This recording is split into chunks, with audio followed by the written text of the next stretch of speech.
Hi, my name is Julia, and I'm from Venice. I'm third generation on my dad's mom's side, fourth generation on my dad's side. In fact, so from this area, my grandfather built the railroad tracks that go down Venice Boulevard little by little. So you can still see my family's impact in this city. We went to local high schools, Venice High School, Mark Twain, Walgrove and Beethoven schools. I identify as somebody who is legit from here, born here, grew here. Some of the memories that I hold dearest to my heart is being able to walk to the beach. I really took that for granted when I was little. I didn't really realize that the freeways don't go to the beach.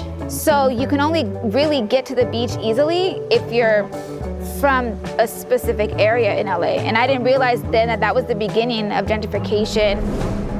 One thing though that I also loved as well growing up is because my family is so involved in Venice, I'd be walking the street and somebody would shout out, "Soto," because they knew my dad, they knew my brother, they knew my uncle, they knew my grandfather. But that's definitely something that makes me still feel welcomed and warm. Like, yeah, this is my family's neighborhood. It's a full circle moment. I work at the same middle school that I used to go to.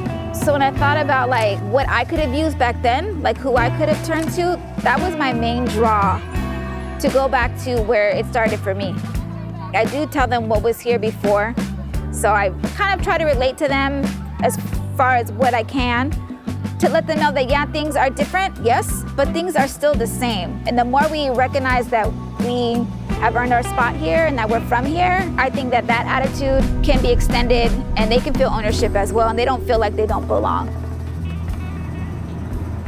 So the differences I've seen a lot actually. I really have. I've seen a lot of like tear downs. Also, the graffiti wall on the boardwalk used to be from legit gang members. In this area, we had about 3 different gangs. There was a point in time where all 3 of them were warring. So those kids, you know, would legit graffiti. They took it as an art form. Back when they started selling out HUD properties in Venice, which all of these kids were going to jail, so people that were buying out the area whitewashed it. And by whitewash, I mean they took like gray paint, painted it over, and then hired graffiti artists to replicate an organic style. But it's no longer organic. And people coming in aren't gonna catch it. They're gonna think, oh, street cred, like, oh, look, we got graffiti, oh, it looks edgy. Because these folks want that street cred. Because street cred is valuable, but not if you buy it.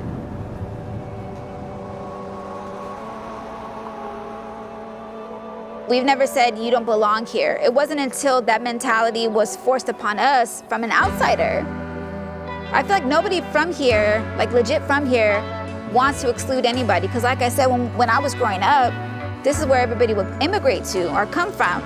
So I would really believe that like when you're from here, you don't exclude others, like you're inclusive.